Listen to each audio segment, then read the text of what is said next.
Olá, Eclésia! Muito bem-vindos aqui a mais uma WebD. Você é nosso convidado aqui todo domingo às 10 horas da manhã. Nós estamos aqui lançando um vídeo novo no canal. E será que Deus é mau? Fica ligado aí.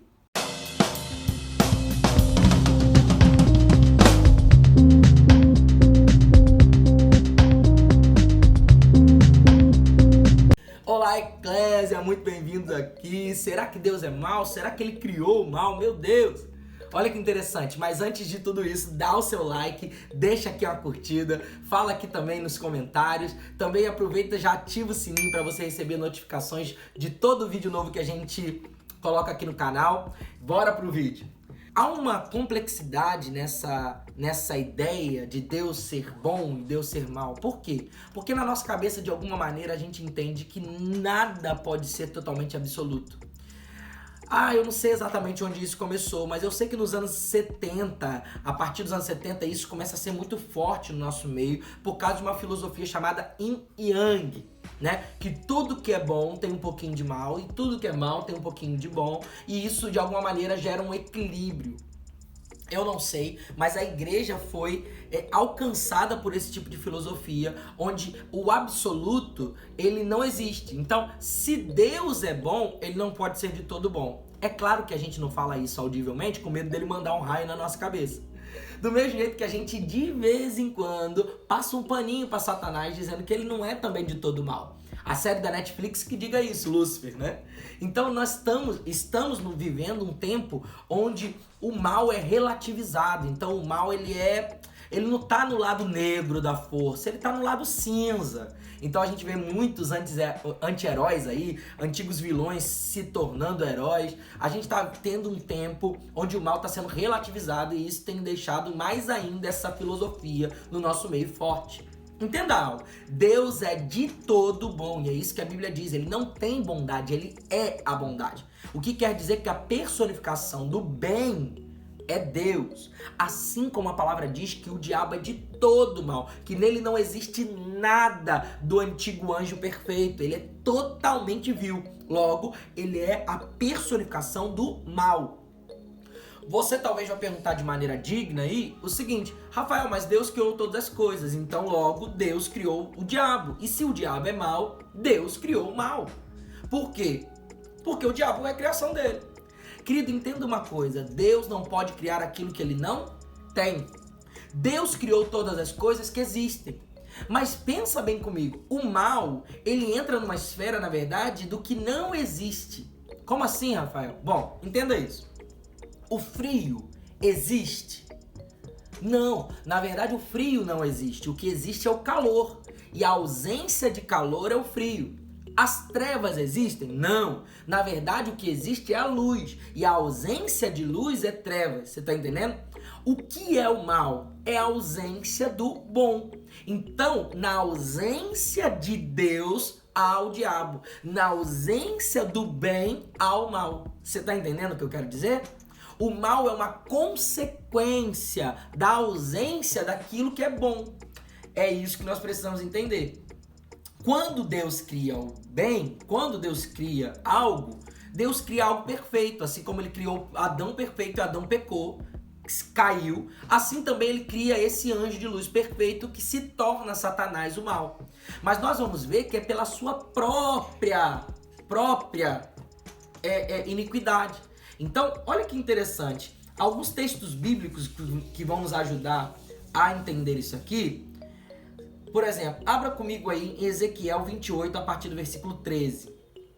Lembrando aqui, deixando claro, gente, que esse texto é bastante polêmico na teologia, porque muitas pessoas vão dizer assim: esse texto, na sua literalidade, Ezequiel está falando do rei da terra, um rei vil da terra. E é de fato isso.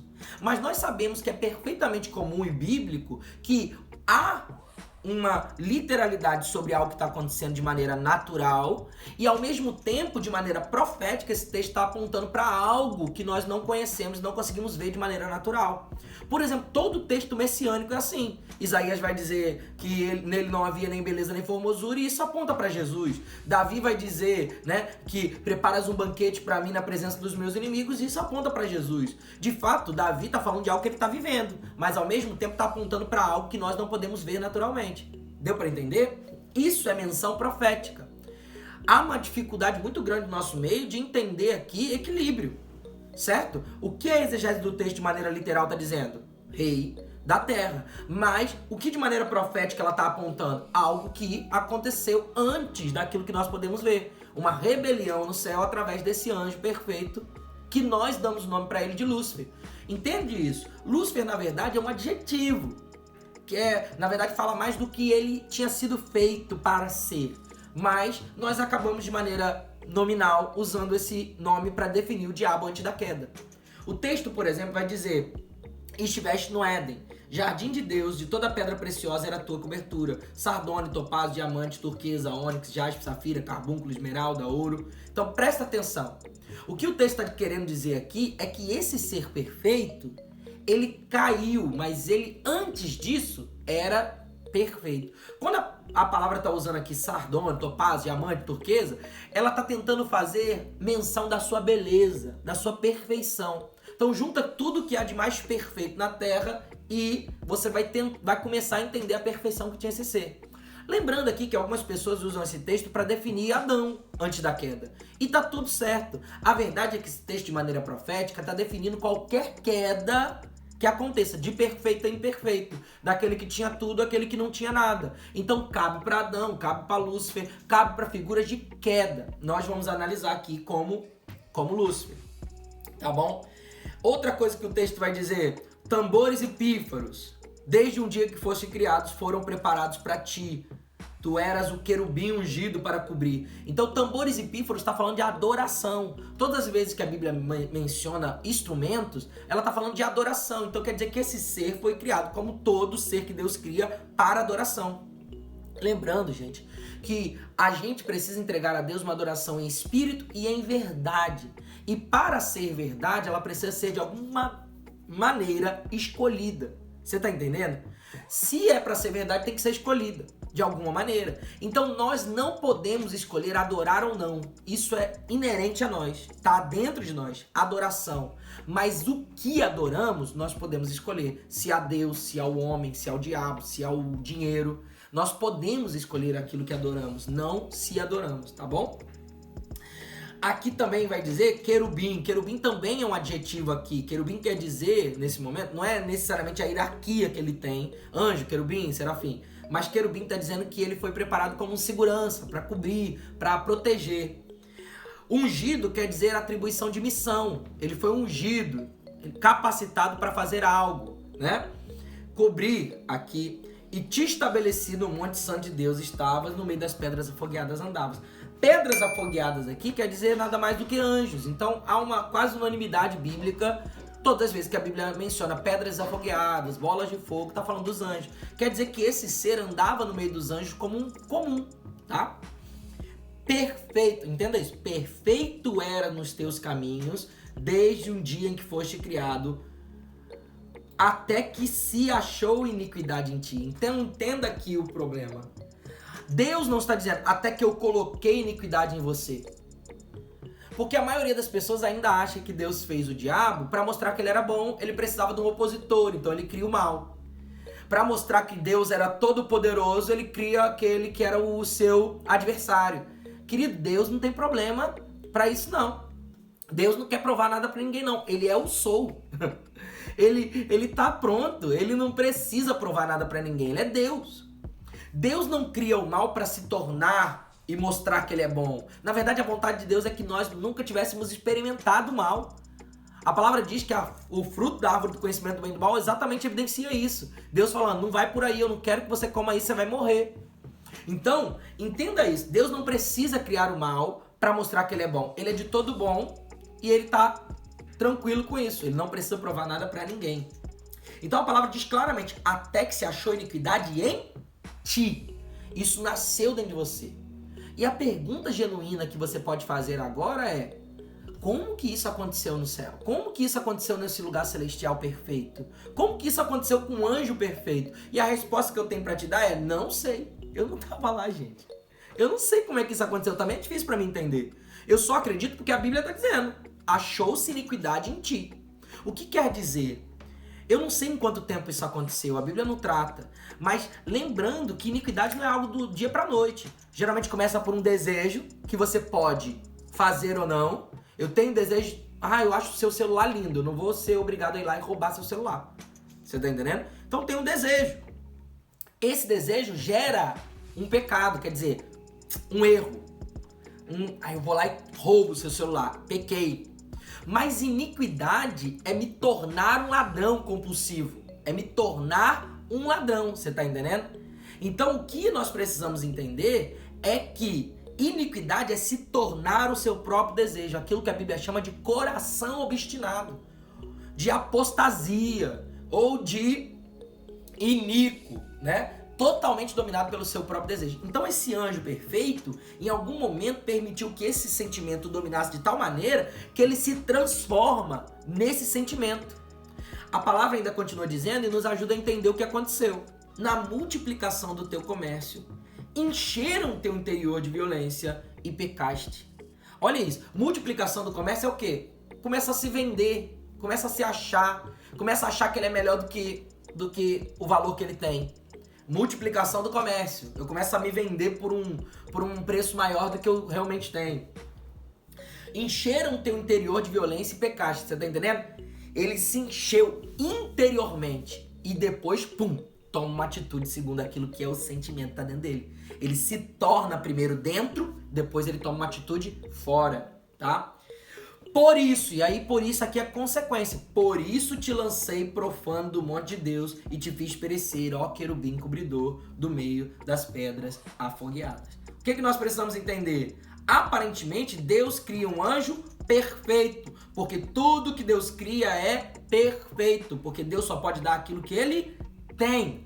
Deus não pode entregar algo que ele não tenha. Logo, esse anjo perfeito, Lúcifer, olha que diz, o que é a tradução do nome Lúcifer? Lúcifer quer dizer estrela da manhã, olha isso. Lúcifer também quer dizer aquele que brilha, o que dá luz. E é traduzido comumente para nós como anjo de luz. Gente, parece que eu estou falando de Satanás. Aquele que brilha, estrela da manhã, o que dá luz. É óbvio que não. Está falando de uma figura antes dessa queda. Ele foi criado perfeito para ser luz, mas se transforma depois dessa iniquidade, depois que cai, depois que perde. Entenda isso. O diabo perde todo o seu poder glorioso. O diabo não é mais um anjo de luz. Ele não tem o poder celestial. Ele é um espírito. Ele manipula, ele faz isso tudo. Mas ele não tem o poder de Deus mais. Olha isso. Ele se transforma em Satanás, como nós conhecemos, ou diabo, né? Satanás significa, sabe o quê? Acusador, queixoso, opositor, resistência contra, adversário de Deus. Diabo significa dividir, caluniar, acusar. Olha isso. Parece que eu estou falando da mesma figura? Não, porque não estou falando. O diabo é a personificação do mal, assim como Deus é a personificação do bem. Se Deus é de todo bom, o diabo é de todo mal. Estão dos lados da mesma de moedas, né? Deus é bom, o diabo é mal, totalmente. Logo, inferindo então a isso, eu posso dizer o quê? Deus não é mal. Deus é de todo bom. O diabo foi criado não por Deus, mas pela ausência de Deus. Olha isso. Deus cria um ser de luz, um anjo perfeito. E o anjo perfeito dá lugar à iniquidade dentro de si, até se transformar na figura que nós conhecemos hoje como diabo. Deus cria um anjo perfeito e esse anjo cria o mal dentro de si. E a partir desse momento, nós vemos aquilo que é o mal, porque se alastra pelo pecado através do homem Adão e depois para toda a humanidade. Entenda isso. O diabo é como um vírus. O mal é como um vírus que, ao entrar em contato com Adão, se alastra para toda a humanidade. Até hoje nós estamos vivendo consequências desse mal absoluto. E é por isso que a pergunta que não quer calar é a seguinte: Rafael, se Deus é tão bom assim, por que ele não perdoa o diabo? Tem aqui pastores na internet dizendo que Deus vai perdoar o diabo e todos viveremos juntos no céu. Gente, meu Deus do céu.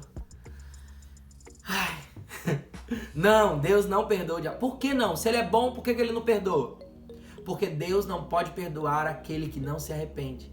Uma das características de coração obstinado, de apostasia, de iniquidade, é aquele que não consegue voltar atrás. Ele não consegue se arrepender. E se não há arrependimento, Deus não pode dar o perdão. Então Deus não perdoa o diabo, não porque Deus não quer, não porque Deus não é bom, é simplesmente porque o diabo é incapaz de se arrepender. A palavra diz que ele é totalmente dominado pelo seu engano. Ele é totalmente vil, totalmente. Ele não pode voltar atrás, por isso ele não pode se arrepender. Entendeu? Deus, por outro lado, é bom e sempre está nos dando chance de arrependimento para voltar a Ele.